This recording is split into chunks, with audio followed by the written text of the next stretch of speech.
भी इकोनॉमिस्ट है, बड़े नामी इकोनॉमिस्ट है।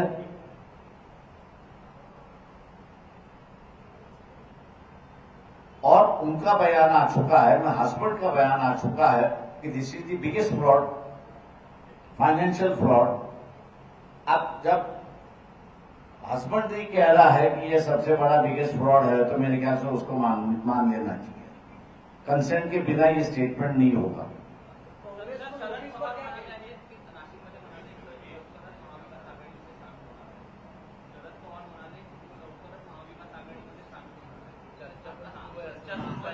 बात ठीक है, थैंक यू। मैं वही कहूंगा कि ये ऐसा है कि सिस्टम आपको बता देता हूं, जितना भी अकाउंट्स है, ये अकाउंट्स पहले इलेक्शन कमीशन को जाता है।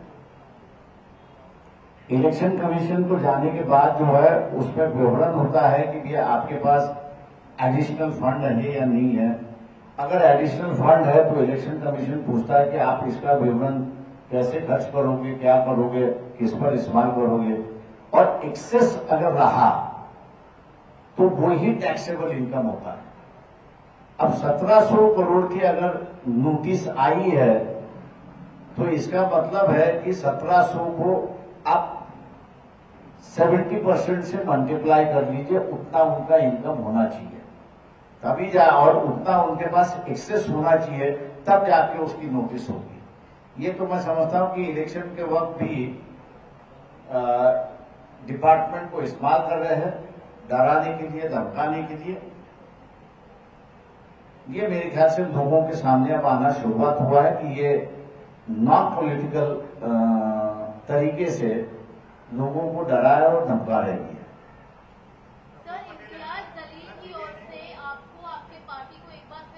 Thank you, thank you, thank you.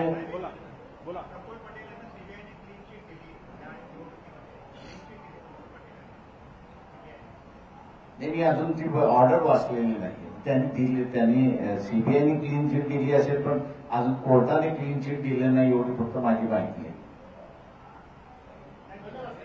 Thank you everybody. व सगळ्यांना आता लंचला इन्व्हिटेशन आहे। धन्यवाद। पक्षाच्या वतीने सर्वांचे मनपूर्वक आभार। आणि यानंतर सर्व पत्रकार बंधू भगिनींना विनंती आहे, बाळासाहेबांसोबत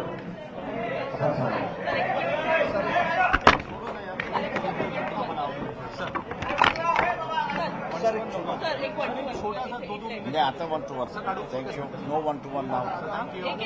no no no no no no no, पहले खाना खाए थे, बाद में देखते उसको। थँक्यू।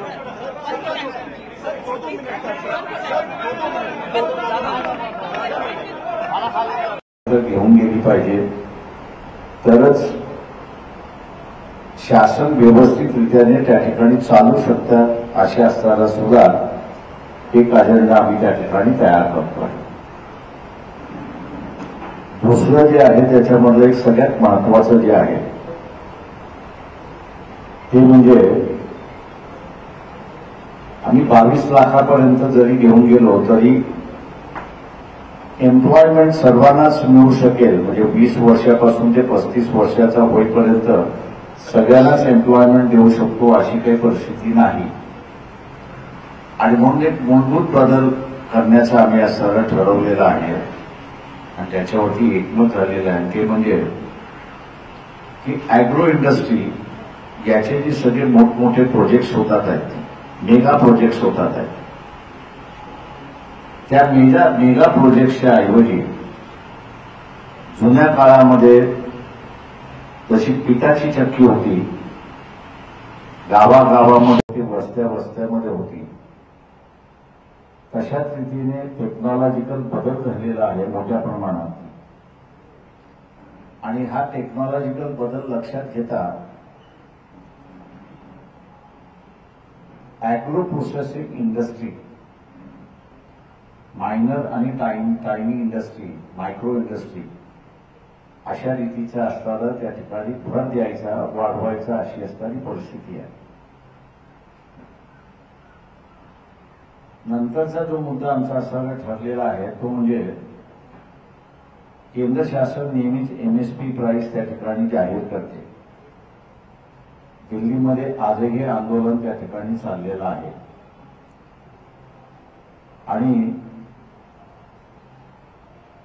शहरी ग्राहक एका बाजूला आणि ग्रामीण विक्रेता हा दुसरा, शेतकरी हा विक्रेता मी असं म्हणतो, हा दुसऱ्या बाजूला, याला दोन्ही बाजूने लुटल्या जाते अशी असणारी परिस्थिती आहे.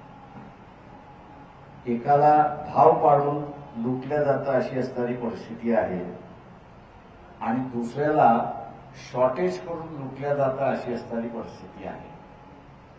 तर याच्यावरचा असणारा जो तोडगा आहे तो म्हणजे केंद्र शासन जे हमी भाव देतं त्या हमी भावाचा असणारा कायदा हा जर केला तर ग्रामीण भागातल्या भाव पाडून जी लूट होते ती त्याच्यामध्ये असताना थांबेल आणि जो कोणी भाव पाडून हमी भावापेक्षा कमी दराने विकत घेईल त्या कायद्यामध्ये त्याला असताना शिक्षेची तरतूद करायची अशी असणारी परिस्थिती आहे. हमी भाव एकदा असताना त्या ठिकाणी मिळाला की मग शहरी कन्झ्युमर जो आहे तर या शहरी कन्झ्युमरला आपल्याला असताना ते प्रॉडक्ट कितीला मिळालं पाहिजे, कसं मिळालं पाहिजे याचं त्याला डिसाईड करण्याचा असताना अधिकार त्या ठिकाणी येतो आणि म्हणून हा कायदा करण्याचा भाग त्याच्यामधला आहे. तिसरं नंतरचं महत्वाचं जे आहे त्याच्यामध्ये ही महाराष्ट्रातले असणारे जे महत्वाची पिकं आहेत ती म्हणजे पश्चिम महाराष्ट्रामध्ये ऊसाचं आहे, मराठवाडा, विदर्भ आणि खानदेशचा असणारा काही भाग म्हटला तर तिथे असणारा कापूस आहे, सोयाबीन आहे आणि विदर्भातला वरचा विदर्भ आणि कोकण आपण असणारं पाहिलं तर हे तांदळाचं असणारं माहेरघर अशी असणारी परिस्थिती आहे आणि म्हणून त्याचे भाव हे असणारं आपणच त्या ठिकाणी ठरवलं पाहिजे अशी असणारी परिस्थिती आहे. सोयाबीन हा पूर्णपणे जे पीक घेतलं जातं त्याचा असणारा 100% एक्सपोर्ट होतो अशी परिस्थिती आहे आणि म्हणून आम्ही असणारा म्हणतोय की मिनिमम सपोर्ट प्राइस हा असणारा 5,000चा असला पाहिजे. कापसाचा जो आहे तो असणारा 8,000चा असला पाहिजे आणि ऊसाच्या ह्याच्यामध्ये आता 20% इथेनॉल हे पेट्रोल आणि डिझेलमध्ये मिक्स करण्याचा अधिकार त्या ठिकाणी शासनाने दिलेला आहे. परंतु ऊसाचा असणारा रेट त्या ठिकाणी जो फायनल होतो, ऊसाचा असणारा रेट त्या ठिकाणी फायनल केला जातो त्याच्यामध्ये इथेनॉल हा जो आहे त्याचा रेट त्या ठिकाणी दिला जात नाही आणि म्हणून आम्ही असणारा आग्रह त्या ठिकाणी धरणार आहोत की इथेनॉल हा जो मळीपासून तयार केला जातो त्याचं प्रॉफिट नुसतं असताना कारखान्याला जात आहे तर ऊसाचा रेट फायनल करत असताना त्याचाही त्या ठिकाणी बघावं अशी असणारी परिस्थिती आहे. ज्या काही संघटनांची आम्ही असं बोलतोय त्या मेन मुद्दे त्यांच्याबरोबर बसून जे ठरत आहेत त्याची मी आपल्याला असणारी माहिती या ठिकाणी दिलेली आहे आणि 2 तारखेपर्यंत मला वाटतं नेमकं या संघटनांबरोबर बसून वंचित बहुजन आघाडी जे करणार आहे त्याच्यातला असणारा भाग आहे. पहिल्या फेज मधला जो आहे तो फॉर्म भरण्याचा संपलेला आहे. दुसऱ्या फेज मधला असणारा त्या ठिकाणी सुरुवात झालेला आहे आणि म्हणून तिसरा जो आहे, तिसरा, चौथा, 5वा टप्पा जो आहे तो सगळे मिळून त्या ठिकाणी कॅन्डिडेट ठरवतील अशी परिस्थिती आहे. जसं म्हटलं तसं 2 तारखेला आपल्याला असणार या ठिकाणी पूर्णपणे माहिती मिळेल अशी आणि पुढचं वाटचाल कशी असेल ती आपल्यासमोर या ठिकाणी मांडण्यात आहे. माझं निवेदन संपलं. आपण असं विचार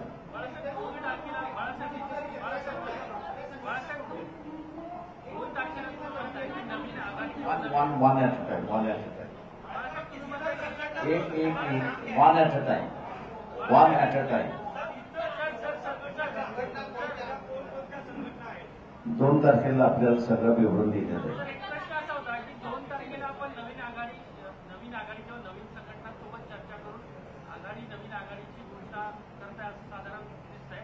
तर महाविकास आघाडीसोबतचा आपला संबंध संपला. म्हणून मी म्हटलं की 2 तारखेला आपल्याला पूर्णपणे त्याचं विवरण दिलं जाईल.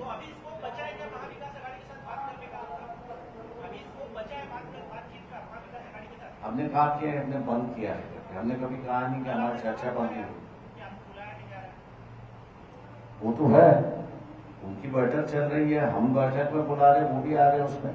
तो ऐसा नहीं है कि एक साइड से है.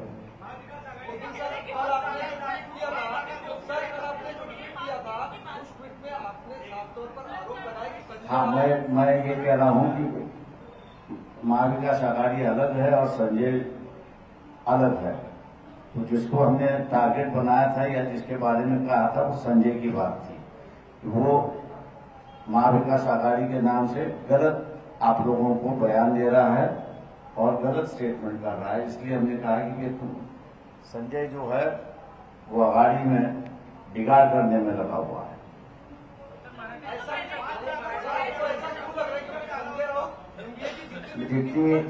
जितनी हमको कहना था वो हमने कह दिया है. अब आप लोग उसमें से जो निकालना है वो निकालना.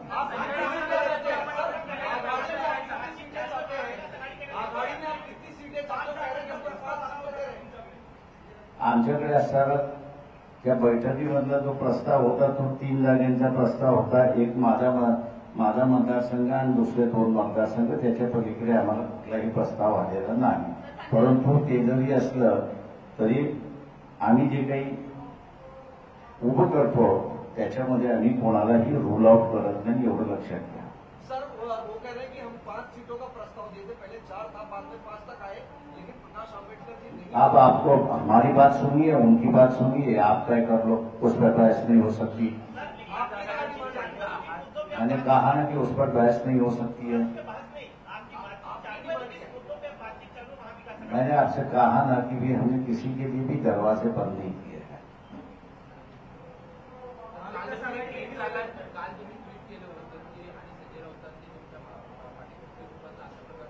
मी असं त्यांनी आघाडीमध्ये बिघाड केलाय हे दाखवणारा आम्ही त्या ठिकाणी दाखवलो होतो. त्याच्यामुळे असं आम्हाला महाराष्ट्रामधलं जे आहे ज्या पद्धतीने असणारा पूर्णपणे विरोधी पक्ष उभा राहिला पाहिजे होता. आम्ही प्रयत्न करत होतो की यांची महाविकास आघाडी होती त्याच्या माध्यमातून उभा राहावा. पण त्याच्यामध्ये असणारं पट्यानेफ जे होतं ते पट्यानेफ आम्हाला बाजूला करायचं आहे आणि जे आले पाहिजे त्यांना घेऊन आम्ही असं उभं करतो.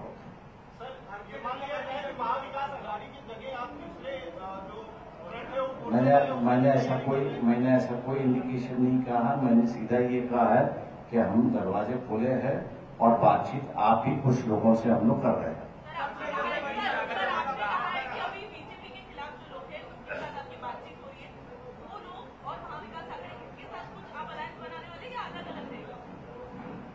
ठीक है, मैंने इसलिए कहा है कि किनका रूप कैसा है वो आज मैं नहीं बताऊंगा. हमारी कोशिश होगी कि भैया हम लोग सब मिलके इकट्ठा लड़े उस पर, किसी को बगल में ना रखे, किसी को हम लोग साइड ट्रैक ना करें. इसलिए हमने कोशिश है. इसलिए 2 तारीख जो है वो 2 तारीख को हम लोग जो है उसका फाइनल प्लान आपके सामने रखेंगे.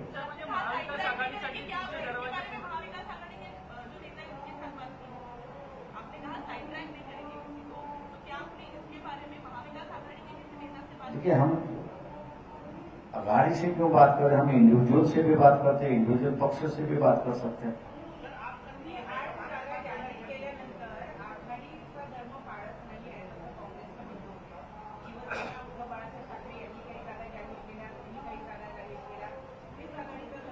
नाही, माझं म्हणणं असं आहे की ज्यावेळेस म्हणूनच मी म्हणालो की पहिला टप्पा तुमचा इलेक्शनमध्ये येतोय आणि पहिला टप्पा मी अगोदरपासून म्हणत होतो आपण विश्वास ठेवायला तयार नव्हता. आपण सगळेजण वंचित बहुजन आघाडीलाच टार्गेट त्या ठिकाणी करत होता की यांचंच जमलं नाहीये यांनी आपलं असणारं स्वतःचं कोंबडं झाकलेलं आहे ते दाखवायलाच तयार नाहीये. आणि आता असताना व्हेरी क्लिअर आलंय की सेना, मी मागे म्हणालो होतो की सेना आणि काँग्रेस यांचं सूत जमलेलंच नाहीये, ते आता उघड व्हायला लागलेलं आहे. सर, आपको लगता है कि एनडीए में सब कुछ वाकई में सही नहीं है? ठीक है, 2 तारीख को जो मैंने जैसे कहा कि 2 तारीख को जो है वो फाइनली हम लोग सब कुछ जाहिर करेंगे. सर, एक सवाल ये है कि क्या आपको भी लगता है कि एनडीए में सब कुछ सही नहीं है? एक तो तयार झालेली आहे, जरांगे पाटील यांची पण एक यादी तयार होतीये किंवा झाली आहे. ती यादी ते तुमच्याकडे म्हणजे तुम्हाला पाठवणार आहे, तुमच्याशी चर्चा करणार आहे, काय आहे? ते मला वाटतं त्या सगळ्या फॅक्टर्स लक्षात घेऊनच मी असं म्हणालो की सगळ्यांचंच हे घेऊन 2 तारखेला त्याचा सगळा निचोड होऊन जाईल असं मी त्या ठिकाणी मानतोय. हे बरोबर आहे की जरांगे पाटील यांच्याकडे सुद्धा एक त्यांनी जी पद्धत केलेली आहे, सगळं मराठा संघटना जिल्ह्यावर बसून त्यांनी असं त्यांच्याकडे नावं पाठवावी, कॉमन नावं पाठवावी असं जे आहे, ती सुद्धा एक प्रक्रिया चाललेली आहे. ती आज मला वाटतं उद्या संध्याकाळी त्यांची असतात ती पूर्ण होईल असं त्या ठिकाणी मानतोय. म्हणून म्हटलं की 2 तारीख जी आहे त्या 2 तारखेपर्यंत सगळं फायनल झालेलं असेल. असं म्हणायचं का महाविकास आघाडीसाठी पक्षाकडून सध्या दरवाजे बंद झाले? अजिबात नाही, माझे दरवाजे कोणासाठी बंद नाही आहेत.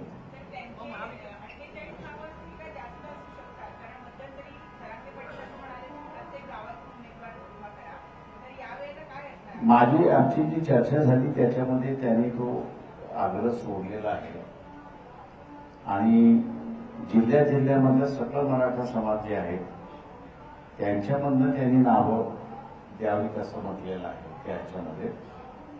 तेव्हा एकच उमेदवार येईल असं ठरते असं मला वाटतं. सर, एक सवाल यह है कि आपको लगता है एनडीए में वाकई में सब कुछ सही है? उद्धव ठाकरे ने अपने कैंडिडेट डिक्लेयर कर दिया, उस पर कांग्रेस एनसीपी को ऑब्जेक्शन है. इसके अलावा जो कांग्रेस ने कैंडिडेट डिक्लेयर किया उस पर एनसीपी अपनी सीटों की मांग कर रही है. आपने भी अपने कैंडिडेट डिक्लेयर किए?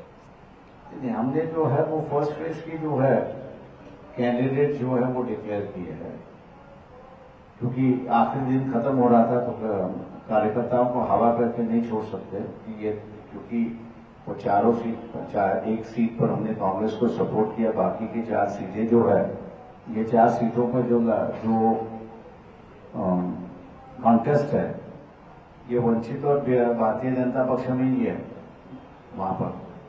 क्योंकि मैं दोहराना नहीं चाहता हूं, लेकिन कुछ लोग लड़ने के लिए तैयार नहीं है, कुछ लोगों ने पीछे हट के अपनी बात कही है, तो बीजेपी को हम फील्ड नहीं दे सकते थे, इसलिए हमको मजबूरन जो है वो उम्मीदवार उतारना हुआ. और अब जो है वो वंचित बहुजन आघाड़ी और बीजेपी के बीच में ये लड़ाई है. उद्धव ठाकरे से भी नाराज चल रहे हैं. उद्धव ठाकरे एक से मैं किसी से नाराज नहीं हूँ, मेरा किसी से पर्सनल झगड़ा नहीं है, ना मैं नाराजगी करता हूँ.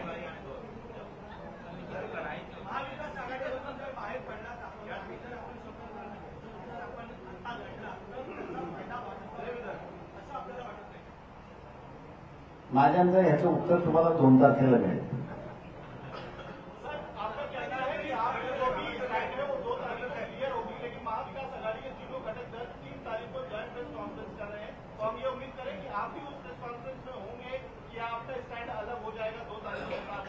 इसका पता नहीं है कि क्या रोक मिलेगा किस तरीके से.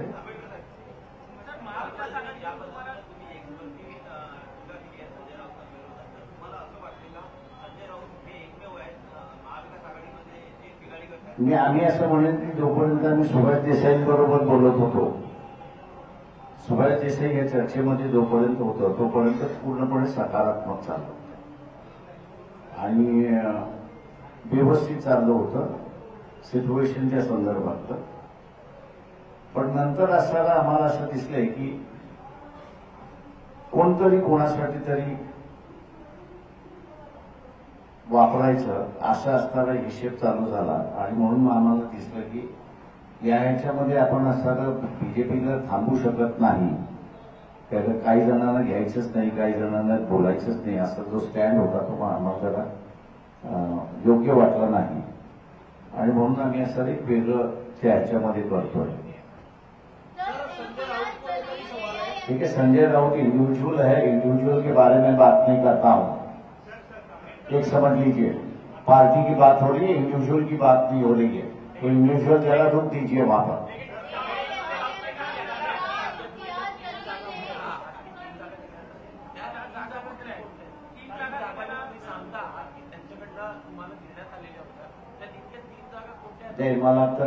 मला भांडणं पुन्हा लावायची नाहीये, मला जोडवायचं आहे. पण ज्या दिवशी तोडायचं असेल त्या दिवशी निश्चितपणे मी आपल्याला सांगेन.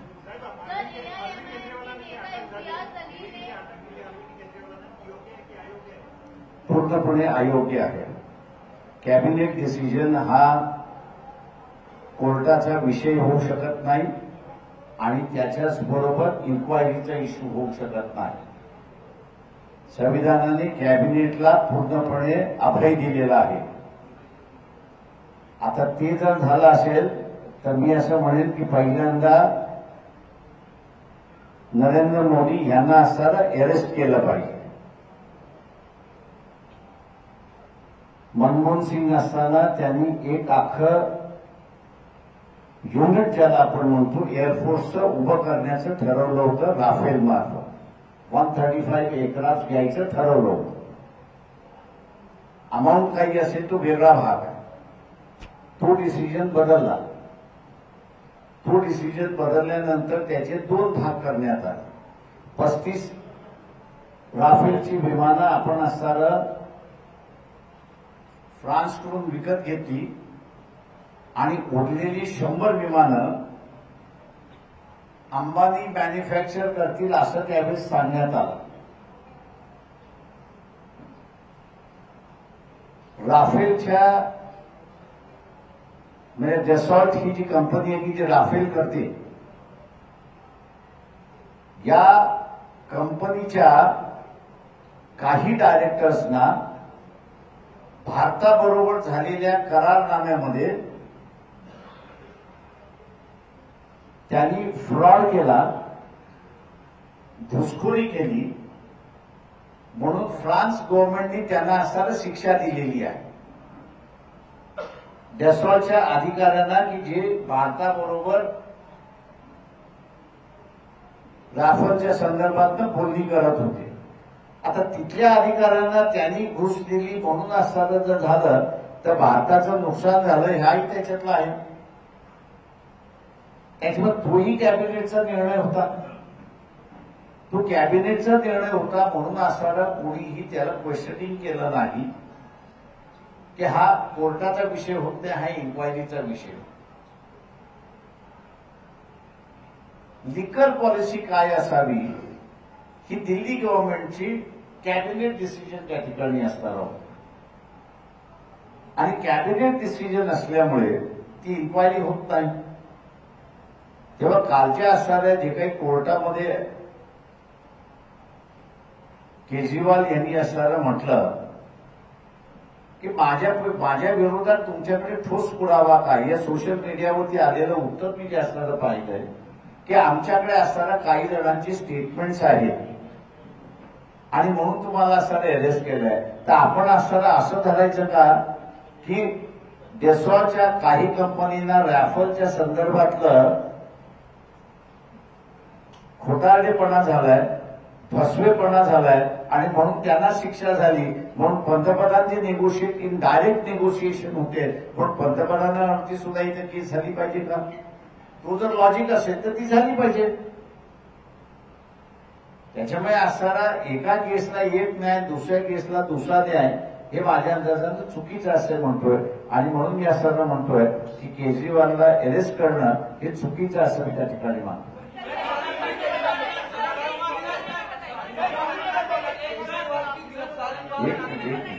आराम से यार, आप एक पूछो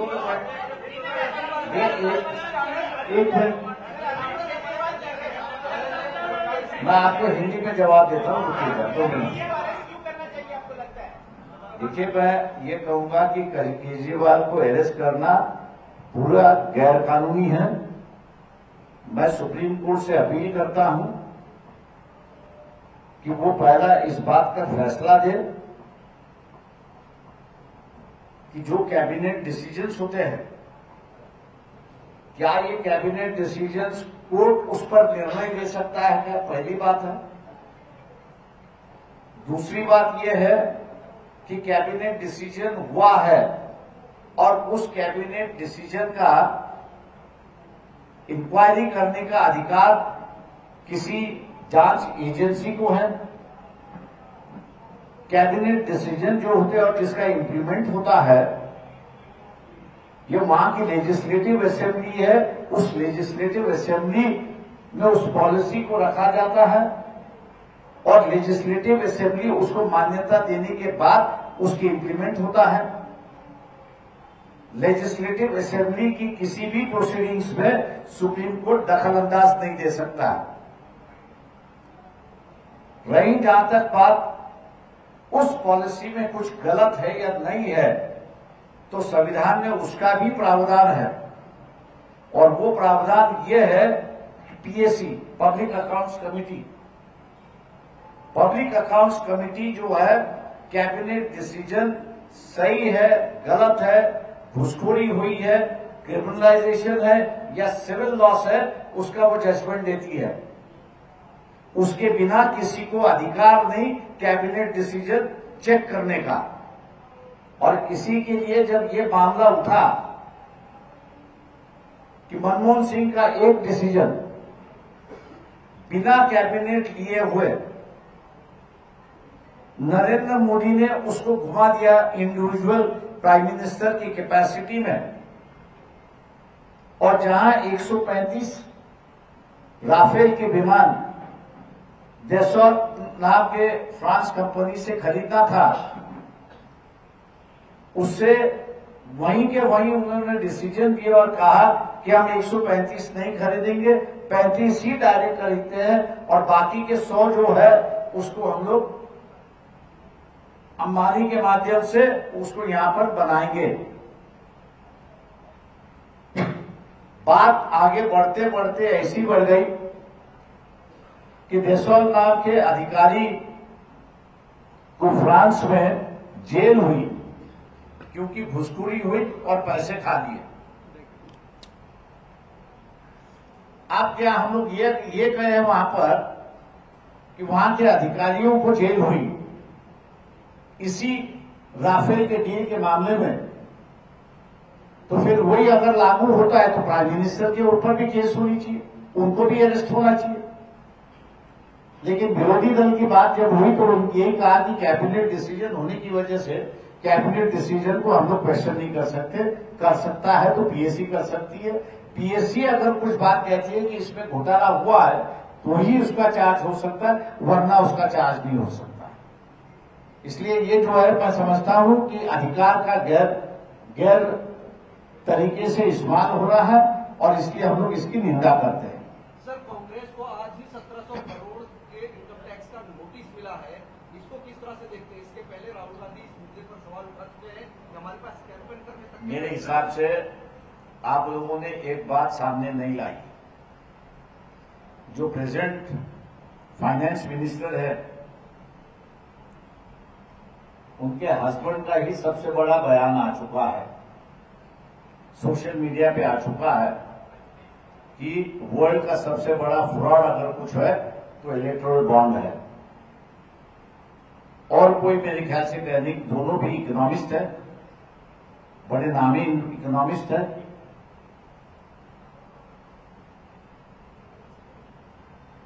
और उनका बयान आ चुका है, मैं हस्बैंड का बयान आ चुका है कि this is the biggest fraud, financial fraud.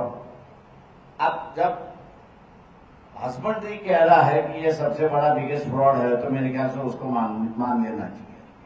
Consent के बिना ये स्टेटमेंट नहीं होगा।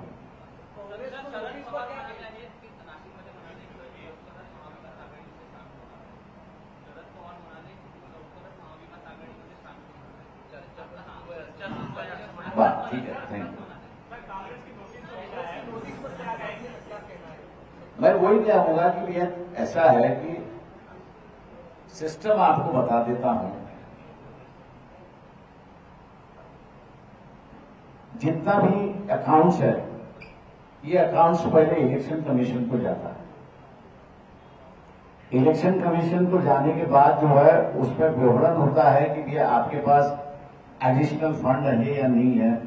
अगर एडिशनल फंड है तो इलेक्शन कमीशन पूछता है कि आप इसका विवरण कैसे खर्च करोगे, क्या करोगे, किस पर इस्तेमाल करोगे, और एक्सेस अगर रहा तो वही टैक्सेबल इनकम होता है। अब 1700 करोड़ की अगर नोटिस आई है तो इसका मतलब है कि 1700 को आप 70% से मल्टीप्लाई कर लीजिए, उतना उनका इनकम होना चाहिए, तभी और उतना उनके पास एक्सेस होना चाहिए, तब जाके उसकी नोटिस होगी। ये तो मैं समझता हूं कि इलेक्शन के वक्त भी डिपार्टमेंट को इस्तेमाल कर रहे हैं डराने के लिए, धमकाने के लिए। ये मेरे ख्याल से लोगों के सामने अब आना शुरुआत हुआ है कि ये नॉन पॉलिटिकल तरीके से लोगों को डरा और धमका रही है। सर, इम्तियाज जलील की ओर से आपको आपके पार्टी को एक बार फिर invitation. Thank you, thank you, thank you.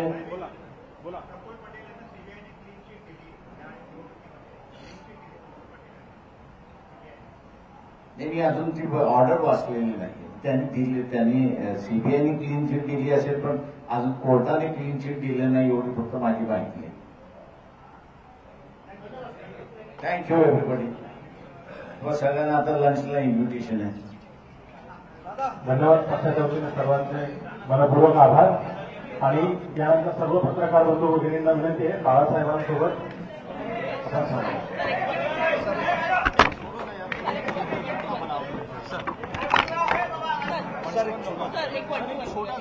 म्हणजे आता 1 to 1। Thank you. No 1 to 1 now. No no no no no no no, पहले खाना खाए थे, बाद में देखते उसको। थँक्यू।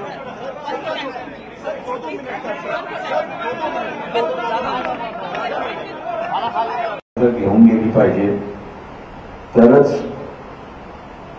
शासन व्यवस्थितरित्याने त्या ठिकाणी चालू शकतात। असे असताना सुद्धा एक अजेंडा आम्ही त्या ठिकाणी तयार करतोय। दुसरं जे आहे त्याच्यामधलं एक सगळ्यात महत्वाचं जे आहे ते म्हणजे आम्ही 22 लाखापर्यंत जरी घेऊन गेलो तरी एम्प्लॉयमेंट सर्वांनाच मिळू शकेल। म्हणजे 20 वर्षापासून ते 35 वर्षाचा होईपर्यंत सगळ्यांनाच एम्प्लॉयमेंट देऊ शकतो अशी काही परिस्थिती नाही। आणि म्हणून एक मूलभूत बदल करण्याचा आम्ही आज सरळ ठरवलेला आहे आणि त्याच्यावरती एकमत झालेलं आहे। ते म्हणजे की ॲग्रो इंडस्ट्री याचे जे सगळे मोठमोठे प्रोजेक्ट्स होतात आहेत, मेगा प्रोजेक्ट्स होतात आहेत, त्या मेगा प्रोजेक्ट्सच्या ऐवजी जुन्या काळामध्ये जशी पिठाची चक्की होती, गावागावामध्ये वस्त्या वस्त्यामध्ये होती, तशाच रीतीने टेक्नॉलॉजिकल बदल झालेला आहे मोठ्या प्रमाणात। आणि हा टेक्नॉलॉजिकल बदल लक्षात घेता ॲग्रो प्रोसेसिंग इंडस्ट्री, मायनर आणि टायनी इंडस्ट्री, मायक्रो इंडस्ट्री अशा रीतीचा असताना त्या ठिकाणी भर द्यायचा, वाढवायचा अशी असणारी परिस्थिती आहे।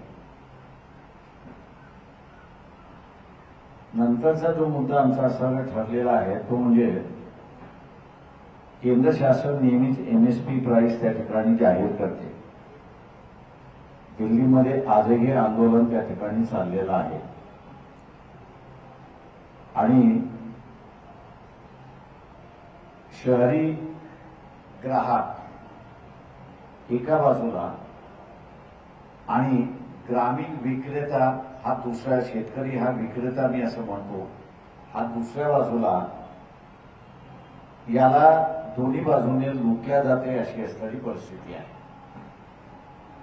एकाला भाव पाडून लुटल्या जातं अशी असणारी परिस्थिती आहे आणि दुसऱ्याला शॉर्टेज करून लुटल्या जातं अशी असणारी परिस्थिती आहे। तर याच्यावरचा असणारा जो तोडगा आहे तो म्हणजे केंद्र शासन जे हमी भाव देतं त्या हमी भावाचा असणारा कायदा हा जर केला तर ग्रामीण भागातल्या भाव पाडून जी लूट होते ती त्याच्यामध्ये असताना थांबेल आणि जो कोणी भाव पाडून हमी भावापेक्षा कमी दराने विकत घेईल त्या कायद्यामध्ये त्याला असताना शिक्षेची तरतूद करायची अशी असणारी परिस्थिती आहे. हमी भाव एकदा असताना त्या ठिकाणी मिळाला की मग शहरी कन्झ्युमर जो आहे तर या शहरी कन्झ्युमरला आपल्याला असणारं ते प्रॉडक्ट कितीला मिळालं पाहिजे, कसं मिळालं पाहिजे याचं त्याला डिसाईड करण्याचा असणारा अधिकार त्या ठिकाणी येतो आणि म्हणून हा कायदा करण्याचा भाग त्याच्यामधला आहे. तिसरं नंतरचं महत्वाचं जे आहे त्याच्यामध्ये ही महाराष्ट्रातले असणारे जे महत्वाची पिकं आहेत ती म्हणजे पश्चिम महाराष्ट्रामध्ये ऊसाचं आहे, मराठवाडा विदर्भ आणि खानदेशचा असणारा काही भाग म्हटला तर तिथे असणारा कापूस आहे, सोयाबीन आहे आणि विदर्भातला वरचा विदर्भ आणि कोकण आपण असणारं पाहिलं तर हे तांदळाचं असणारं माहेरघर अशी असणारी परिस्थिती आहे आणि म्हणून त्याचे भाव हे असणारं आपणच त्या ठिकाणी ठरवलं पाहिजे अशी असणारी परिस्थिती आहे. सोयाबीन हा पूर्णपणे जे पीक घेतलं जातं त्याचा असणारा 100% एक्सपोर्ट होतो अशी परिस्थिती आहे आणि म्हणून आम्ही असणारं म्हणतोय की मिनिमम सपोर्ट प्राइस हा असणारा 5,000चा असला पाहिजे. कापसाचा जो आहे तो असणारा 8,000चा असला पाहिजे आणि ऊसाच्या ह्याच्यामध्ये आता 20% इथेनॉल हे पेट्रोल आणि डिझेलमध्ये मिक्स करण्याचा अधिकार त्या ठिकाणी शासनाने दिलेला आहे. परंतु ऊसाचा असणारा रेट त्या ठिकाणी जो फायनल होतो ऊसाचा असणारा रेट त्या ठिकाणी फायनल केला जातो त्याच्यामध्ये इथेनॉल हा जो आहे त्याचा रेट त्या ठिकाणी दिला जात नाही आणि म्हणून आम्ही असणारा आग्रह त्या ठिकाणी धरणार आहोत की इथेनॉल हा जो मळीपासून तयार केला जातो त्याचं प्रॉफिट नुसतं असताना कारखान्याला जात आहे तर ऊसाचा रेट फायनल करत असताना त्याचाही त्या ठिकाणी बघावं अशी असणारी परिस्थिती आहे. ज्या काही संघटनांची आम्ही असं बोलतोय त्या मेन मुद्दे त्यांच्याबरोबर बसून जे ठरत आहेत त्याची मी आपल्याला सर्व माहिती या ठिकाणी दिलेली आहे आणि 2 तारखेपर्यंत मला वाटतं नेमकं या संघटनांबरोबर बसून वंचित बहुजन आघाडी जे करणार आहे त्याच्यातला असणारा भाग आहे. पहिल्या फेज मधला जो आहे तो फॉर्म भरण्याचा संपलेला आहे.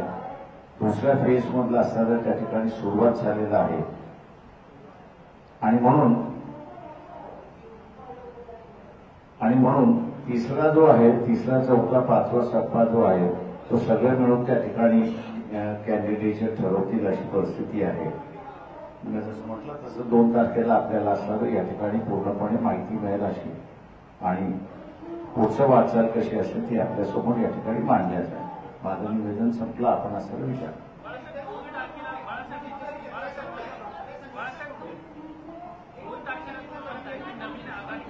one at a time. One at a time.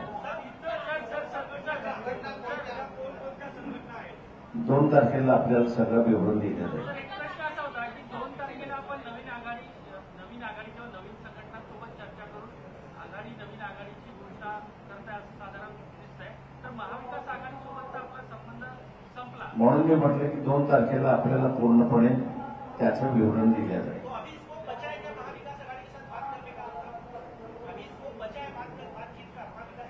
हमने कहा कि हमने बंद किया है. हमने कभी कहा नहीं कि हमारी चर्चा बंद है. वो तो है, उनकी बैठक चल रही है, हम बैठक में बुला रहे, वो भी आ रहे हैं उसमें। तो ऐसा नहीं है कि एक साइड से है। लेकिन सर कल आपने जो ट्वीट किया था, सर कल आपने जो ट्वीट किया था, उस ट्वीट में आपने साफ तौर पर आरोप लगाया कि संजय हाँ, मैं ये कह रहा हूँ कि महाविकास आघाड़ी अलग है और संजय अलग है।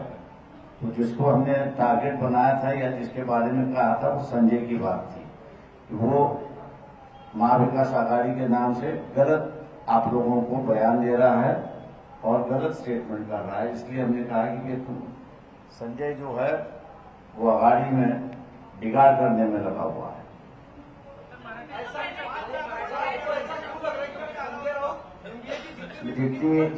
जितनी हमको कहना था वो हमने कह दिया है। अब आप लोग उसमें से जो निकालना है वो निकालना।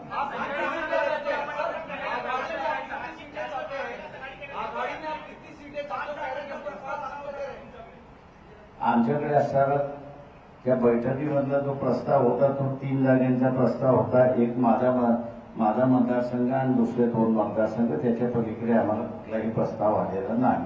परंतु ते जरी असलं तरी आम्ही जे काही उभं करतो त्याच्यामध्ये आम्ही कोणालाही रूल आउट करत नाही, एवढं लक्षात घ्या। सर वो कह रहे हैं कि हम 5 सीटों का प्रस्ताव दिए थे, पहले 4 था, बाद में 5 तक आए, लेकिन प्रकाश आंबेडकर जी नहीं। आप आपको हमारी बात सुनिए, उनकी बात सुनिए, आप तय कर लो। उस पर बहस नहीं हो सकती। मैंने कहा ना कि उस पर बहस नहीं हो सकती है। मैंने आपसे कहा ना कि भी हमने किसी के लिए भी दरवाजे बंद नहीं किए हैं।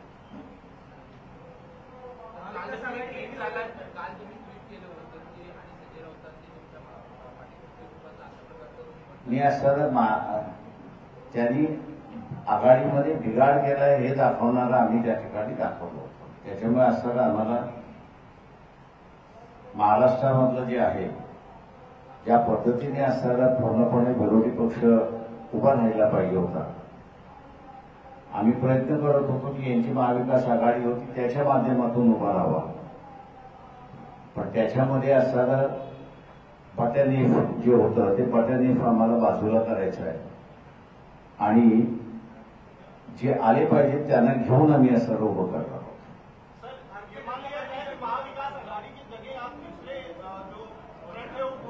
मैंने ऐसा कोई इंडिकेशन नहीं कहा। मैंने सीधा ये कहा है कि हम दरवाजे खोले हैं और बातचीत आप ही कुछ लोगों से हम लोग कर रहे हैं।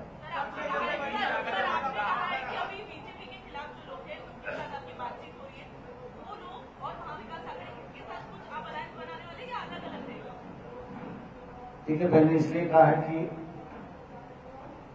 किनका रूप कैसा है वो आज मैं नहीं बताऊंगा। हमारी कोशिश होगी कि भैया हम लोग सब मिलके इकट्ठा लड़े उसमें, किसी को बगल में ना रखे, किसी को हम लोग साइड ट्रैक ना करें। इसलिए हमने कोशिश है, इसलिए 2 तारीख जो है वो 2 तारीख को हम लोग जो है उसका फाइनल प्लान आपके सामने रखेंगे।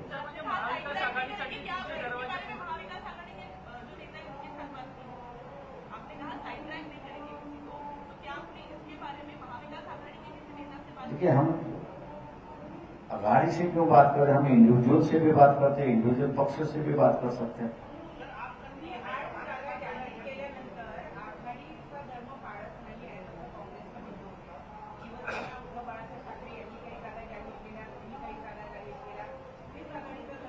नाही, माझं म्हणणं असं आहे की ज्यावेळेस म्हणूनच मी म्हणालो की पहिला टप्पा तुमचा इलेक्शनमध्ये येतोय आणि पहिला टप्पा मी अगोदरपासून म्हणत होतो आपण विश्वास ठेवायला तयार नव्हता। आपण सगळेजण वंचित बहुजन आघाडीलाच टार्गेट त्या ठिकाणी करत होता की यांचं जमलं नाहीये, यांनी आपलं असणारं स्वतःचं कोंबडं झाकलेलं आहे ते दाखवायलाच तयार नाहीये। आणि आता असताना व्हेरी क्लिअर आलंय की सेना, मी मागे म्हणालो होतो की सेना आणि काँग्रेस यांचं सूत जमलेलंच नाहीये, ते आता उघड व्हायला लागलेलं आहे। सर आपको लगता है कि एनडीए में सब कुछ वाकई में सही है? ठीक है, 2 तारीख को जो मैंने जैसे कहा कि 2 तारीख को जो है वो फाइनली हम लोग सब कुछ जाहिर करेंगे। सर एक सवाल ये है कि क्या आपको भी लगता है कि एनडीए में सब कुछ सही नहीं है? एक तो जरांगे पाटील यांची पण एक यादी तयार होतीये किंवा झाली आहे. ती यादी ते तुमच्याकडे म्हणजे तुम्हाला पाठवणार आहे, तुमच्याशी चर्चा करणार आहे, काय आहे? ते मला वाटतं त्या सगळ्या फॅक्टर्स लक्षात घेऊनच मी असं म्हणालो की सगळ्यांचंच हे घेऊन 2 तारखेला त्याचा सगळा निचोड होऊन जाईल असं मी त्या ठिकाणी मानतोय. हे बरोबर आहे की जरांगे पाटील यांच्याकडे सुद्धा एक त्यांनी जी पद्धत केलेली आहे सकल मराठा संघटना जिल्ह्यावर बसून त्यांनी असं त्यांच्याकडे नावं पाठवावी, कॉमन नावं पाठवावी असं जे आहे ती सुद्धा एक प्रक्रिया चाललेली आहे. ती आज मला वाटतं उद्या संध्याकाळी त्यांची असतात ती पूर्ण होईल असं मी त्या ठिकाणी मानतोय. म्हणून म्हटलं की 2 तारीख जी आहे त्या 2 तारखेपर्यंत सगळं फायनल झालेलं असेल. असं म्हणायचं का महाविकास आघाडीसाठी पक्षातून सध्या दरवाजे बंद झाले? अजिबात नाही. माझे दरवाजे कोणासाठी बंद नाही आहेत. त्यांची 48 नावं असतील का जास्त असू शकतात? कारण मध्यंतरी जरांगे पाटील असं म्हणाले की प्रत्येक गावातून उमेदवार उभा करा. तर यावेळेला काय असणार? आमची जी चर्चा झाली त्याच्यामध्ये त्यांनी तो आग्रह सोडलेला आहे आणि जिल्ह्यामधल्या सकल मराठा समाज जे आहेत त्यांच्यामधनं त्यांनी नावं द्यावीत असं म्हटलेलं आहे त्याच्यामध्ये. तेव्हा एकच उमेदवार येईल असं ठरते असं मला वाटतं. सर एक सवाल यह है कि आपको लगता है एमबीए में वाकई में सब कुछ सही है? उद्धव ठाकरे ने अपने कैंडिडेट डिक्लेयर कर दिया, उस पर कांग्रेस एनसीपी को ऑब्जेक्शन है. इसके अलावा जो कांग्रेस ने कैंडिडेट डिक्लेयर किया उस पर एनसीपी अपनी सीटों की मांग कर रही है. आपने भी अपने कैंडिडेट डिक्लेयर किए? हमने जो है वो फर्स्ट फेज की जो है कैंडिडेट जो है वो डिक्लेयर किए हैं क्योंकि आखिरी दिन खत्म हो रहा था तो कार्यकर्ताओं को हवा करके नहीं छोड़ सकते कि ये क्योंकि वो चारों सीट एक सीट पर हमने कांग्रेस को सपोर्ट किया, बाकी की 4 सीटें जो है ये 4 सीटों पर जो कॉन्टेस्ट है ये वंचित और भारतीय जनता पक्ष में ही है. वहां पर क्योंकि मैं दोहराना नहीं चाहता हूं लेकिन कुछ लोग लड़ने के लिए तैयार नहीं है, कुछ लोगों ने पीछे हट के अपनी बात कही है. तो बीजेपी को हम फील्ड नहीं दे सकते थे, इसलिए हमको मजबूरन जो है वो उम्मीदवार उतारना हुआ और अब जो है वो वंचित बहुजन अघाड़ी और बीजेपी के बीच में ये लड़ाई है. उद्धव ठाकरे से भी नाराज चल रहे हैं. उद्धव ठाकरे एक से मैं किसी से नाराज नहीं हो गया. मेरा किसी से पर्सनल झगड़ा नहीं है, ना मैं नाराजगी करता हूं.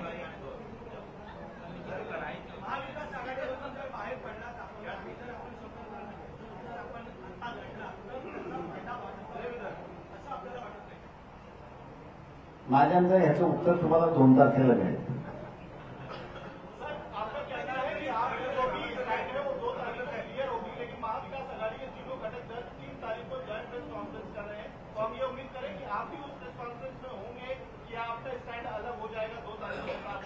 इसका पता नहीं है कि क्या रोक मिलेगा किस तरीके से. सर महाविकास आघाडी तुम्हाला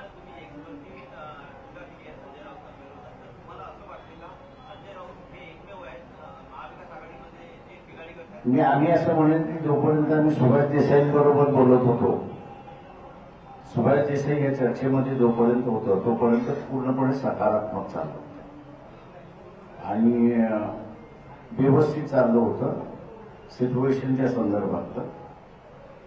पण नंतर असताना आम्हाला असं दिसलंय की कोणतरी कोणासाठी तरी वापरायचं असं असताना हिशेब चालू झाला आणि म्हणून आम्हाला दिसलं की याच्यामध्ये आपण असं बीजेपीला थांबू शकत नाही. त्याला काही जणांना घ्यायचंच नाही, काही जणांना बोलायचंच नाही, असा जो स्टँड होता तो आम्हाला जरा योग्य वाटला नाही आणि म्हणून आम्ही असं एक वेगळं ह्याच्यामध्ये करतोय. ठीक है, संजय राउत इंडिविजुअल है, इंडिविजुअल के बारे में बात नहीं करता हूं. एक समझ लीजिए, पार्टी की बात हो रही है, इंडिविजुअल की बात नहीं हो रही है. तो इंडिविजुअल जरा रुक दीजिए वहां पर.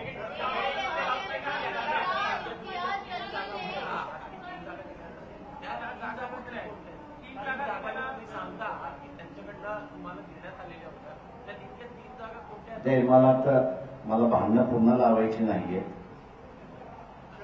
मला जोडवायचं आहे. पण ज्या दिवशी तोडायचं असेल त्या दिवशी निश्चितपणे मी आपल्याला सांगेन.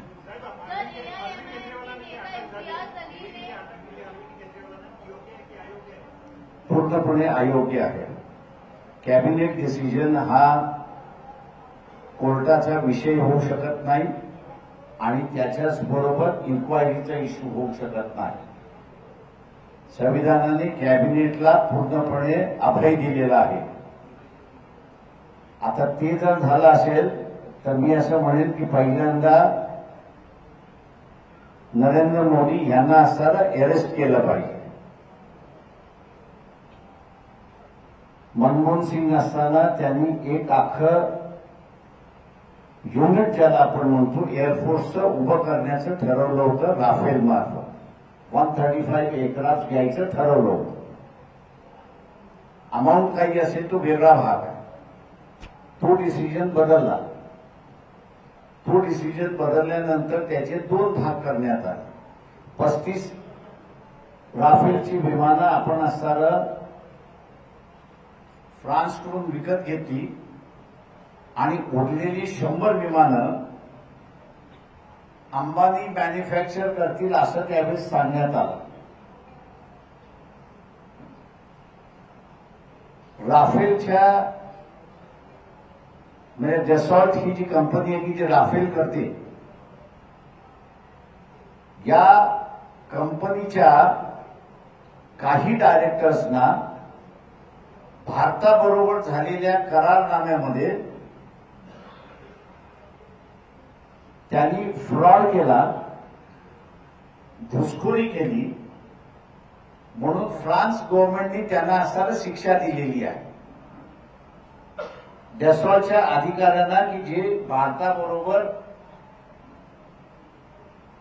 राफेलच्या संदर्भात बोलणी करत होते. आता तिथल्या अधिकाऱ्यांना त्यांनी घुस दिली म्हणून असताना जर झालं तर भारताचं नुकसान झालं हाही त्याच्यातला आहे. त्याच्यामुळे तोही कॅबिनेटचा निर्णय होता. तो कॅबिनेटचा निर्णय होता म्हणून असताना कोणीही त्याला क्वेश्चनिंग केलं नाही की हा कोर्टाचा विषय होत नाही, हा इन्क्वायरीचा विषय.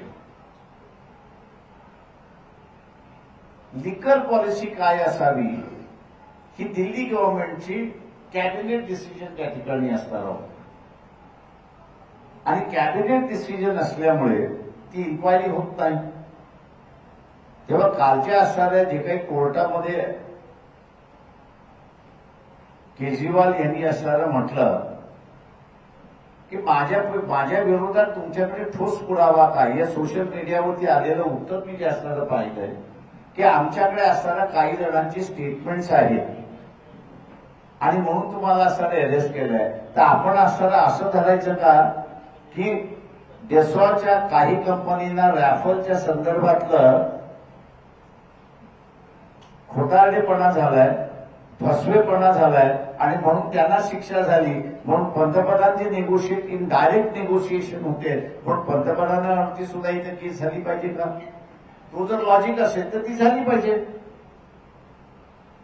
त्याच्यामुळे असणारा एका केसला एक न्याय, दुसऱ्या केसला दुसरा न्याय हे माझ्या अंदाजानं चुकीचं असं म्हणतोय आणि म्हणून मी असं म्हणतोय की केजरीवालला अरेस्ट करणं हे चुकीचं असं त्या ठिकाणी मानतो.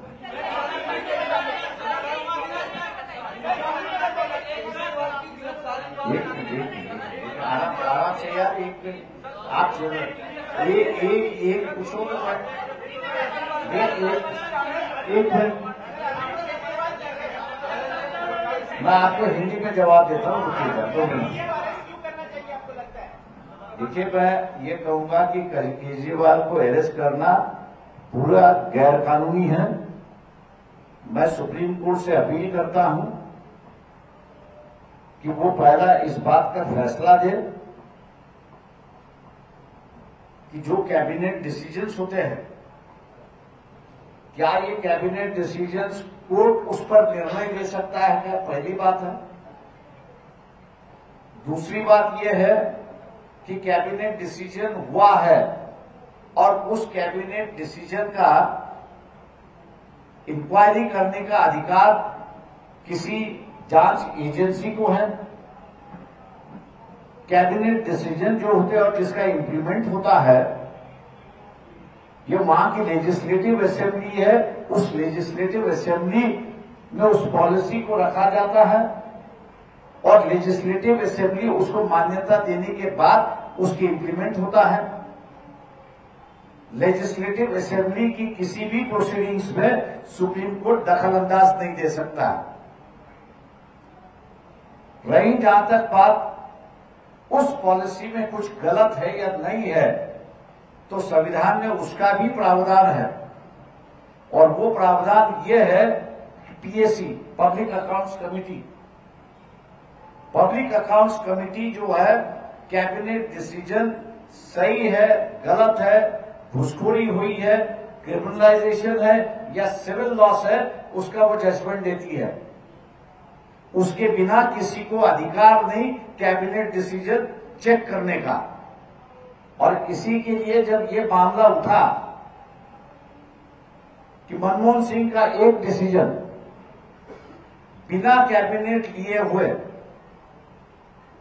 नरेंद्र मोदी ने उसको घुमा दिया इंडिविजुअल प्राइम मिनिस्टर की कैपेसिटी में, और जहां 135 राफेल के विमान डेसॉल्ट नाम के फ्रांस कंपनी से खरीदना था,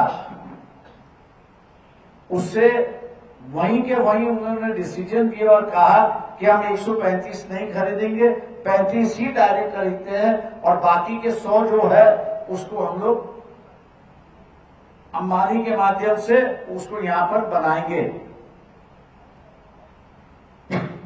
बात आगे बढ़ते बढ़ते ऐसी बढ़ गई कि डेसॉल्ट नाम के अधिकारी को फ्रांस में जेल हुई क्योंकि घुसखोरी हुई और पैसे खा लिए।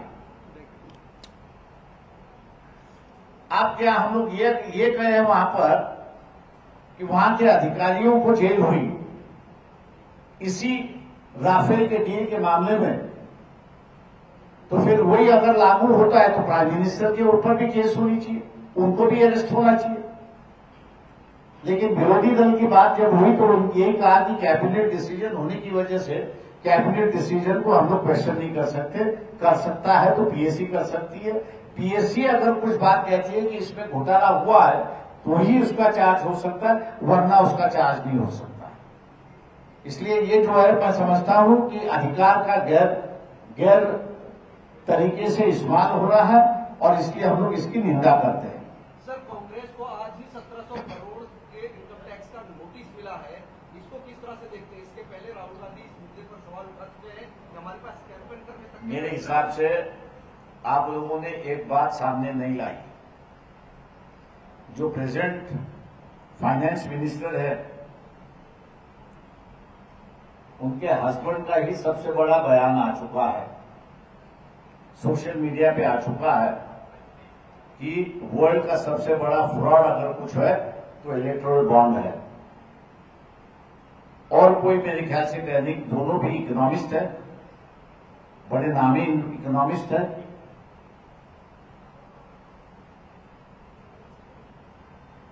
और उनका बयान आ चुका है, मैं हस्बैंड का बयान आ चुका है कि this is the biggest fraud, financial fraud. अब जब हस्बैंड ही कह रहा है कि ये सबसे बड़ा बिगेस्ट फ्रॉड है, तो मेरे ख्याल से उसको मान लेना चाहिए। कंसेंट के बिना ये स्टेटमेंट नहीं होगा।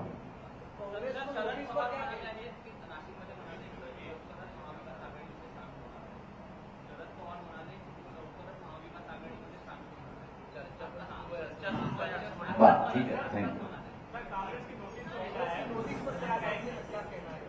मैं वही कहूंगा कि ये ऐसा है कि सिस्टम आपको बता देता हूं, जितना भी अकाउंट्स है, ये अकाउंट्स पहले इलेक्शन कमीशन को जाता है। इलेक्शन कमीशन को जाने के बाद जो है उसमें विवरण होता है कि ये आपके पास एडिशनल फंड है या नहीं है। अगर एडिशनल फंड है तो इलेक्शन कमीशन पूछता है कि आप इसका विवरण कैसे खर्च करोगे, क्या करोगे, किस पर इस्तेमाल करोगे, और एक्सेस अगर रहा तो वही टैक्सेबल इनकम होता है। अब 1700 करोड़ की अगर नोटिस आई है तो इसका मतलब है कि 1700 को आप 70% से मल्टीप्लाई कर लीजिए, उतना उनका इनकम होना चाहिए, तभी जा, और उतना उनके पास एक्सेस होना चाहिए, तब जाके उसकी नोटिस होगी। ये तो मैं समझता हूं कि इलेक्शन के वक्त भी डिपार्टमेंट को इस्तेमाल कर रहे हैं डराने के लिए, धमकाने के लिए। ये मेरे ख्याल से लोगों के सामने अब आना शुरुआत हुआ है कि ये नॉन पॉलिटिकल तरीके से लोगों को डरा और धमका रही है। सर, इम्तियाज जलील की ओर से आपको आपके पार्टी को एक बार फिर invitation. Thank you, thank you, thank you.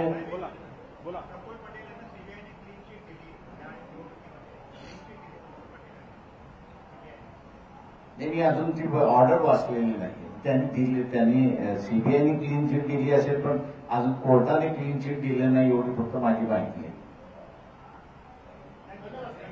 Thank you everybody. सगळ्यांना आता लंचला इन्व्हिटेशन आहे। धन्यवाद। पक्षाच्या वतीने सर्वांचे मनपूर्वक आभार आणि यानंतर सर्व पत्रकार बंधू भगिनींना विनंती आहे बाळासाहेबांसोबत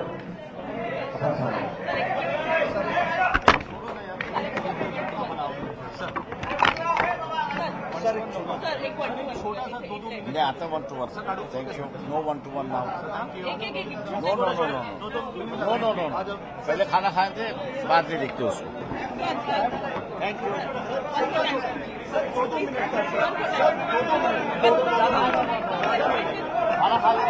घेऊन गेली पाहिजे, तरच शासन व्यवस्थितरित्याने त्या ठिकाणी चालू शकतात। असे असताना सुद्धा एक अजेंडा आम्ही त्या ठिकाणी तयार करतोय। दुसरं जे आहे त्याच्यामधलं एक सगळ्यात महत्वाचं जे आहे ते म्हणजे आम्ही 22 लाखापर्यंत जरी घेऊन गेलो तरी एम्प्लॉयमेंट सर्वांनाच मिळू शकेल, म्हणजे 20 वर्षापासून ते 35 वर्षाचा होईपर्यंत सगळ्यांनाच एम्प्लॉयमेंट देऊ शकतो अशी काही परिस्थिती नाही। आणि म्हणून एक मूलभूत बदल करण्याचा आम्ही आज सरळ ठरवलेला आहे आणि त्याच्यावरती एकमत झालेलं आहे। ते म्हणजे की ॲग्रो इंडस्ट्री याचे जे सगळे मोठमोठे प्रोजेक्ट्स होतात आहेत, मेगा प्रोजेक्ट्स होतात आहेत, त्या मेगा प्रोजेक्ट्सच्या ऐवजी जुन्या काळामध्ये जशी पिठाची चक्की होती, गावागावामध्ये वस्त्यामध्ये होती, तशाच रीतीने टेक्नॉलॉजिकल बदल झालेला आहे मोठ्या प्रमाणात। आणि हा टेक्नॉलॉजिकल बदल लक्षात घेता ॲग्रो प्रोसेसिंग इंडस्ट्री, मायनर आणि टायनी इंडस्ट्री, मायक्रो इंडस्ट्री अशा रीतीचा असताना त्या ठिकाणी भर द्यायचा, वाढवायचा अशी असणारी परिस्थिती आहे। नंतरचा जो मुद्दा आमचा असायला ठरलेला आहे तो म्हणजे केंद्र शासन नेहमीच एमएसपी प्राइस त्या ठिकाणी जाहीर करते। दिल्लीमध्ये आजही आंदोलन त्या ठिकाणी चाललेलं आहे आणि शहरी ग्राहक एका बाजूला आणि ग्रामीण विक्रेता हा दुसरा, शेतकरी हा विक्रेता मी असं म्हणतो, हा दुसऱ्या बाजूला, याला दोन्ही बाजूने लुटल्या जाते अशी असणारी परिस्थिती आहे। एकाला भाव पाडून लुटल्या जातं अशी असणारी परिस्थिती आहे आणि दुसऱ्याला शॉर्टेज करून लुटल्या जातं अशी असणारी परिस्थिती आहे।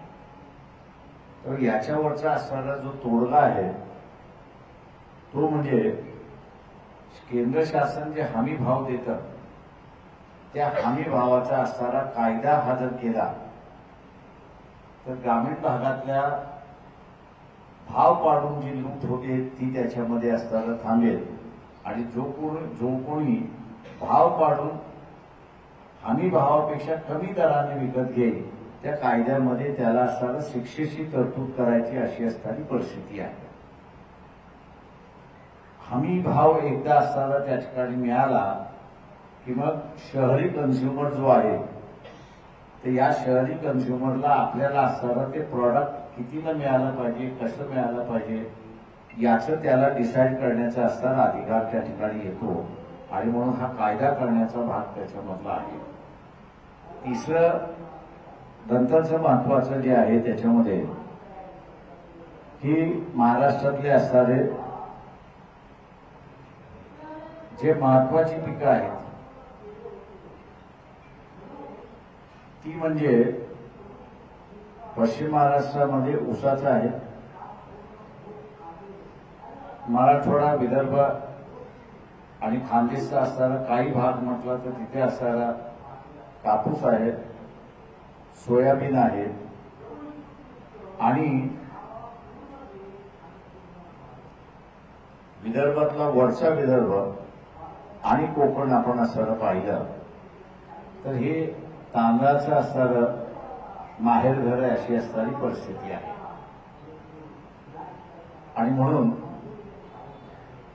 त्याचे भाव हे असणारं आपणच त्या ठिकाणी ठरवलं पाहिजे अशी असणारी परिस्थिती आहे. सोयाबीन हा पूर्णपणे जे पीक घेतलं जातं त्याचा असणारा 100% एक्सपोर्ट होतो अशी परिस्थिती आहे. आणि म्हणून आम्ही असणारं म्हणतोय की मिनिमम सपोर्ट प्राइस हा असणारा 5,000चा असला पाहिजे. कापसाचा जो आहे तो असणारा 8,000चा असला पाहिजे. आणि ऊसाच्या ह्याच्यामध्ये आता 20% इथेनॉल हे पेट्रोल आणि डिझेलमध्ये मिक्स करण्याचा अधिकार त्या ठिकाणी शासनाने दिलेला आहे. परंतु ऊसाचा असणारा रेट त्या ठिकाणी जो फायनल होतो, ऊसाचा असणारा रेट त्या ठिकाणी फायनल केला जातो, त्याच्यामध्ये इथेनॉल हा जो आहे त्याचा रेट त्या ठिकाणी दिला जात नाही. आणि म्हणून आम्ही असणारा आग्रह त्या ठिकाणी धरणार आहोत की इथेनॉल हा जो मळीपासून तयार केला जातो त्याचं प्रॉफिट नुसतं असताना कारखान्याला जात आहे, तर ऊसाचा रेट फायनल करत असताना त्याचाही त्या ठिकाणी बघावं अशी असणारी परिस्थिती आहे. ज्या काही संघटनांची आम्ही असं बोलतोय त्या मेन मुद्दे त्यांच्याबरोबर बसून जे ठरत आहेत त्याची मी आपल्याला असणारी माहिती या ठिकाणी दिलेली आहे. आणि 2 तारखेपर्यंत मला वाटतं नेमकं या संघटनांबरोबर बसून वंचित बहुजन आघाडी जे करणार आहे त्याच्यातला असणारा भाग आहे. पहिल्या फेज मधला जो आहे तो फॉर्म भरण्याचा संपलेला आहे. दुसऱ्या फेज मधला असणारा त्या ठिकाणी सुरुवात झालेला आहे. आणि म्हणून तिसरा जो आहे, तिसरा, चौथा, 5वा, 7वा जो आहे तो सगळे मिळून त्या ठिकाणी कॅन्डिडेट ठरवतील अशी परिस्थिती आहे. मी जसं म्हटलं तसं 2 तारखेला आपल्याला असणारं या ठिकाणी पूर्णपणे माहिती मिळेल अशी आणि पुढचं वाटचाल कशी असेल ती आपल्यासमोर या ठिकाणी मांडण्यात आहे. माझं निवेदन संपलं. आपण असं विचार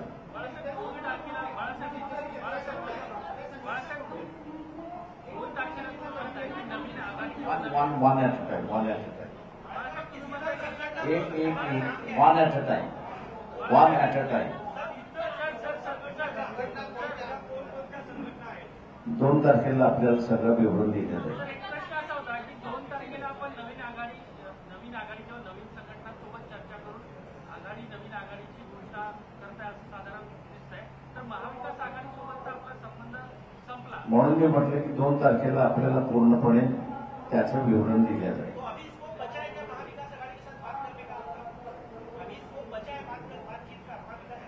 हमने कहा कि हमने बंद किया है. हमने कभी कहा नहीं कि हमारी चर्चा बंद है. वो तो है, उनकी बैठक चल रही है, हम बैठक में बुला रहे, वो भी आ रहे हैं उसमें. तो ऐसा नहीं है कि एक साइड से है.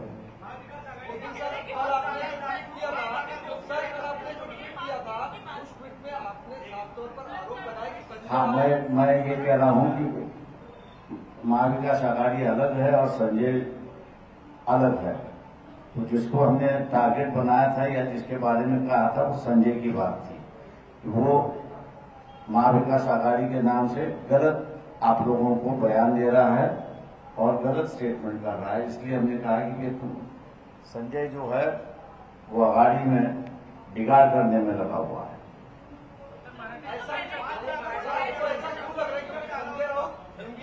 जितनी हमको कहना था वो हमने कह दिया है। अब आप लोग उसमें से जो निकालना है वो निकालें।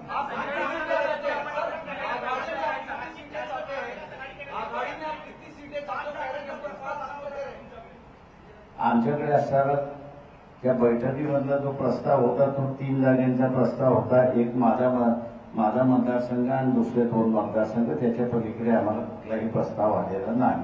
परंतु ते जरी असलं तरी आम्ही जे काही उभं करतो त्याच्यामध्ये आम्ही कोणालाही रूल आउट करत नाही, एवढं लक्षात घ्या। सर वो कह रहे हैं कि हम 5 सीटों का प्रस्ताव दिए थे, पहले 4 था, बाद में 5 तक आए, लेकिन प्रकाश आंबेडकर जी नहीं। आप आपको हमारी बात सुनिए, उनकी बात सुनिए, आप तय कर लो। उस पर बहस नहीं हो सकती। मैंने कहा ना कि उस पर बहस नहीं हो सकती है। मैंने आपसे कहा ना कि भी हमने किसी के लिए भी दरवाजे बंद नहीं किए हैं।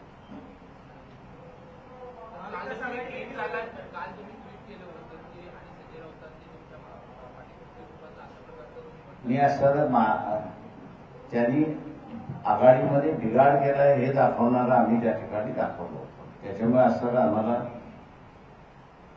महाराष्ट्रामधलं जे आहे ज्या पद्धतीने असणारा पूर्णपणे विरोधी पक्ष उभा राहायला पाहिजे होता।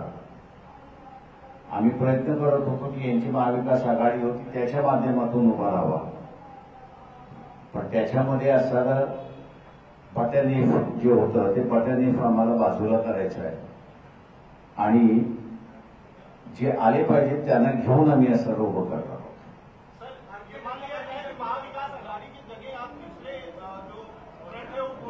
मैंने ऐसा कोई इंडिकेशन नहीं कहा। मैंने सीधा ये कहा है कि हम दरवाजे खोले हैं और बातचीत आप ही कुछ लोगों से हम लोग कर रहे हैं।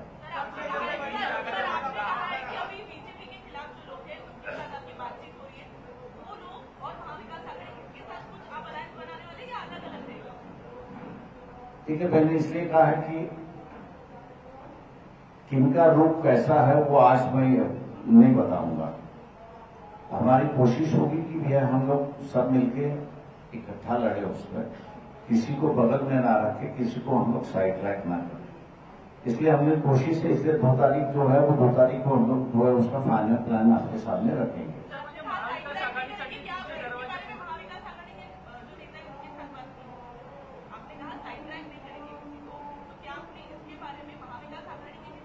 देखिए, हम आघाड़ी से क्यों बात करें, हम इंडिविजुअल से भी बात करते हैं, इंडिविजुअल पक्ष से भी बात कर सकते हैं।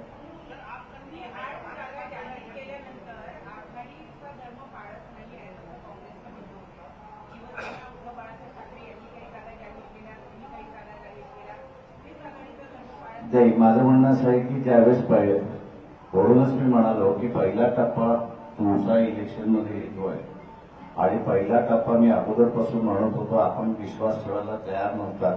आपण सगळेजण वंचित बहुजन आघाडीलाच टार्गेट त्या ठिकाणी करत होता की यांचं जमलं नाहीये,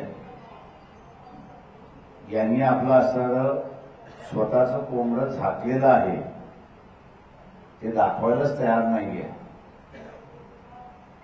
आणि आता असताना व्हेरी क्लिअर आलंय की सेना, मी मागे म्हणालो होतो की सेना आणि काँग्रेस यांचं सूप जमलेलंच नाहीये, ते आता उघड व्हायला लागलेलं आहे। सर, आपको लगता है कि एनडीए में सब कुछ वाकई में सही है? ठीक है, 2 तारीख को जो मैंने जैसे कहा कि 2 तारीख को जो है वो फाइनली हम लोग सब कुछ जाहिर करेंगे। सर, एक सवाल ये है कि क्या आपको भी लगता है कि एनडीए में सब कुछ सही नहीं है?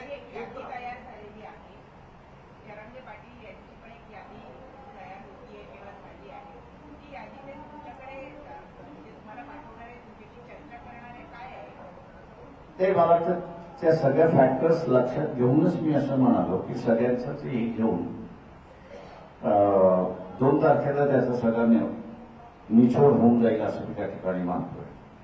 हे बरोबर आहे की जरांगे पाटील यांच्याकडे सुद्धा एक त्यांनी जी पद्धत केलेली आहे, सकल मराठा संघटना जिल्ह्यावर बसून त्यांनी असं त्यांच्याकडे नावं पाठवावी, कॉमन नावं पाठवावी असं जे आहे ती सुद्धा एक प्रक्रिया चाललेली आहे। ती आज मला वाटतं उद्या संध्याकाळी त्यांची असतात ती पूर्ण होईल असं मी त्या ठिकाणी मानतोय। म्हणून म्हटलं की 2 तारीख जी आहे त्या 2 तारखेपर्यंत सगळं फायनल झालेलं आहे. तर मग असं म्हणायचं का महाविकास आघाडीसाठी शकून सध्या दरवाजे बंद झाले?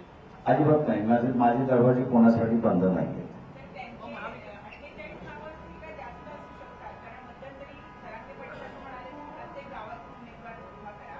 तर यावेळेला काय असणार? आमची जी चर्चा झाली त्याच्यामध्ये त्यांनी तो आग्रह सोडलेला आहे आणि जिल्ह्यामधलं सकल मराठा समाज जे आहे त्यांच्यामधनं त्यांनी नावं द्यावीत असं म्हटलेलं आहे त्याच्यामध्ये. तेव्हा एकच उमेदवार येईल असं ठरते असं मला वाटतं. सर एक सवाल यह है कि आपको लगता है एमबीए में वाकई में सब कुछ सही है? उद्धव ठाकरे ने अपने कैंडिडेट डिक्लेयर कर दिया, उस पर कांग्रेस एनसीपी को ऑब्जेक्शन है. इसके अलावा जो कांग्रेस ने कैंडिडेट डिक्लेयर किया उस पर एनसीपी अपनी सीटों की मांग कर रही है. आपने भी अपने कैंडिडेट डिक्लेयर किए? हमने जो है वो फर्स्ट फेज की जो है कैंडिडेट जो है वो डिक्लेयर किए हैं, क्योंकि आखिरी दिन खत्म हो रहा था तो कार्यकर्ताओं को हवा करके नहीं छोड़ सकते कि ये, क्योंकि वो चारों सीट, एक सीट पर हमने कांग्रेस को सपोर्ट किया, बाकी की 4 सीटें जो है ये 4 सीटों पर जो कॉन्टेस्ट है ये वंचित और भारतीय जनता पक्ष में ही है वहां पर, क्योंकि मैं दोहराना नहीं चाहता हूं लेकिन कुछ लोग लड़ने के लिए तैयार नहीं है, कुछ लोगों ने पीछे हट के अपनी बात कही है, तो बीजेपी को हम फील्ड नहीं दे सकते थे, इसलिए हमको मजबूरन जो है वो उम्मीदवार उतारना हुआ और अब जो है वो वंचित बहुजन आघाड़ी और बीजेपी के बीच में ये लड़ाई है. उद्धव ठाकरे से भी नाराज चल रहे हैं. उद्धव ठाकरे एक से मैं किसी से नाराज नहीं हो गया, मेरा किसी से पर्सनल झगड़ा नहीं है, ना मैं नाराजगी करता हूँ.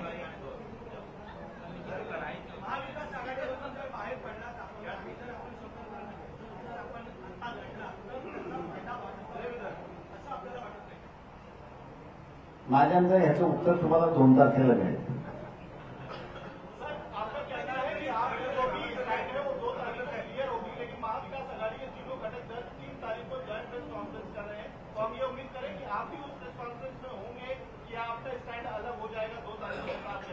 इसका पता नहीं है कि क्या रोक मिलेगा किस तरीके से. सर महाविकास आघाडी तुम्हाला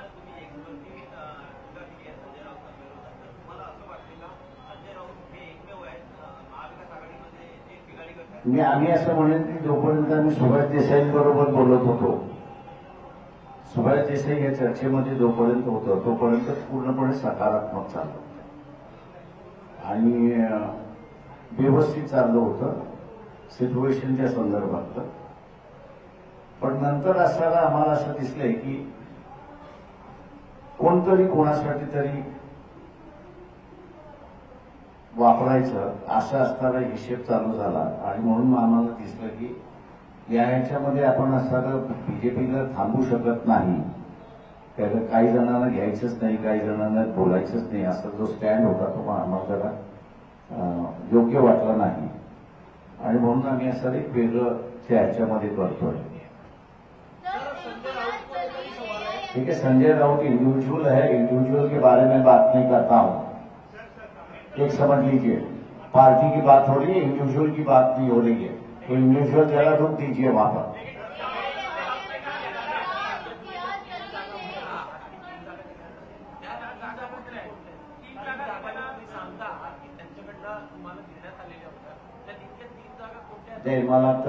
मला भांडणं पुन्हा लावायची नाहीये, मला जोडवायचं आहे, पण ज्या दिवशी तोडायचं असेल त्या दिवशी निश्चितपणे मी आपल्याला सांगेन.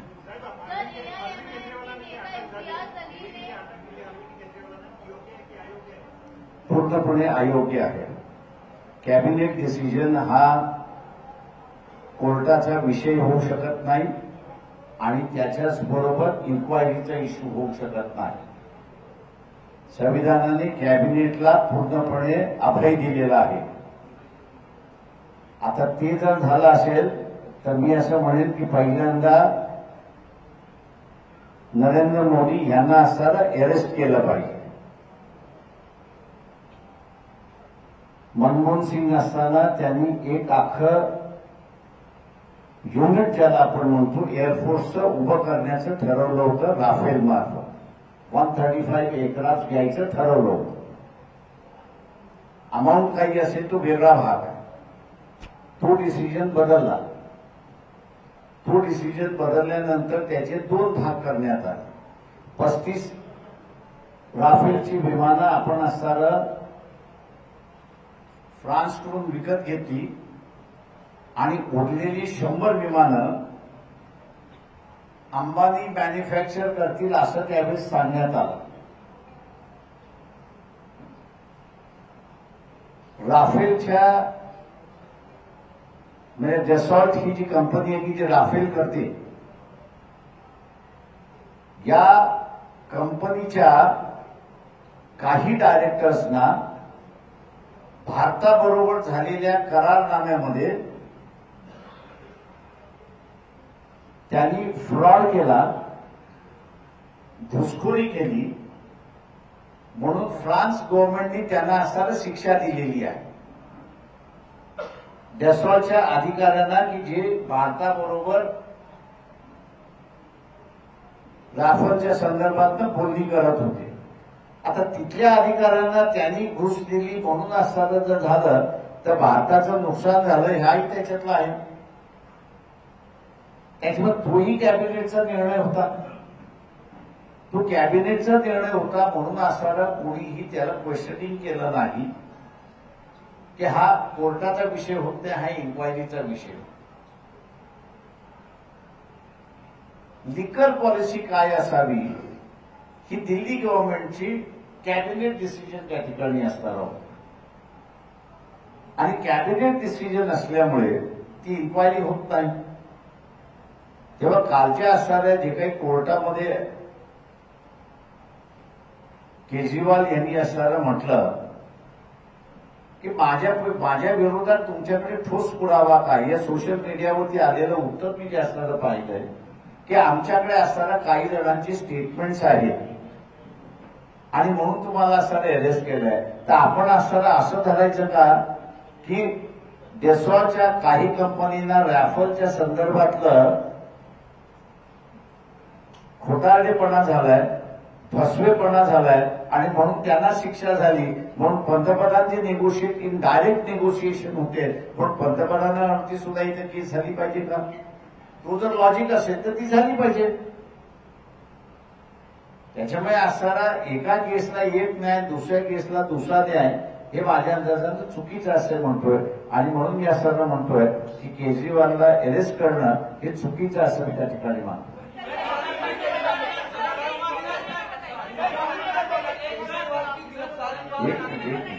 आराम से यार, एक पूछो तो एक मिनट मैं आपको हिंदी में जवाब देता हूँ. रुकिएगा 2 मिनट. देखिए, मैं ये कहूंगा कि केजरीवाल को अरेस्ट करना पूरा गैरकानूनी है. मैं सुप्रीम कोर्ट से अपील करता हूं कि वो पहला इस बात का फैसला दे कि जो कैबिनेट डिसीजंस होते हैं, क्या ये कैबिनेट डिसीजंस कोर्ट उस पर निर्णय ले सकता है क्या? पहली बात है.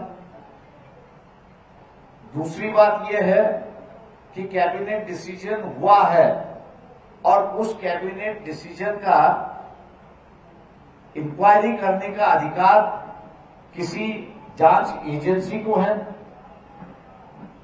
कैबिनेट डिसीजन जो होते हैं और जिसका इंप्लीमेंट होता है, ये वहां की लेजिस्लेटिव असेंबली है. उस लेजिस्लेटिव असेंबली में उस पॉलिसी को रखा जाता है और लेजिस्लेटिव असेंबली उसको मान्यता देने के बाद उसकी इंप्लीमेंट होता है. लेजिस्लेटिव असेंबली की किसी भी प्रोसीडिंग्स में सुप्रीम कोर्ट दखल अंदाज नहीं दे सकता. रही जहां तक बात उस पॉलिसी में कुछ गलत है या नहीं है, तो संविधान में उसका भी प्रावधान है और वो प्रावधान ये है कि PAC, public accounts committee, public accounts committee जो है, कैबिनेट डिसीजन सही है, गलत है, घुसखोरी हुई है, क्रिमिनलाइजेशन है या सिविल लॉस है, उसका वो जजमेंट देती है. उसके बिना किसी को अधिकार नहीं कैबिनेट डिसीजन चेक करने का। और इसी के लिए जब ये मामला उठा कि मनमोहन सिंह का एक डिसीजन बिना कैबिनेट लिए हुए नरेंद्र मोदी ने उसको घुमा दिया इंडिविजुअल प्राइम मिनिस्टर की कैपेसिटी में, और जहां 135 राफेल के विमान डेसॉल्ट नाम के फ्रांस कंपनी से खरीदना था, उससे वहीं के वहीं उन्होंने डिसीजन दिया और कहा कि हम 135 नहीं खरीदेंगे, 35 ही डायरेक्ट खरीदते हैं और बाकी के 100 जो है उसको हम लोग अंबानी के माध्यम से उसको यहां पर बनाएंगे। बात आगे बढ़ते बढ़ते ऐसी बढ़ गई कि डेसॉल्ट नाम के अधिकारी को फ्रांस में जेल हुई क्योंकि घुसखोरी हुई और पैसे खा लिए। आप क्या हम लोग ये कहे वहां पर कि वहां के अधिकारियों को जेल हुई इसी राफेल के डील के मामले में, तो फिर वही अगर लागू होता है तो प्राइम मिनिस्टर के ऊपर भी केस होनी चाहिए, उनको भी अरेस्ट होना चाहिए। लेकिन विरोधी दल की बात जब हुई तो यही कहा कि कैबिनेट डिसीजन होने की वजह से कैबिनेट डिसीजन को हम लोग क्वेश्चन नहीं कर सकते, कर सकता है तो पीएससी कर सकती है। पीएससी अगर कुछ बात कहती है कि इसमें घोटाला हुआ है तो ही उसका चार्ज हो सकता है, वरना उसका चार्ज नहीं हो सकता। इसलिए ये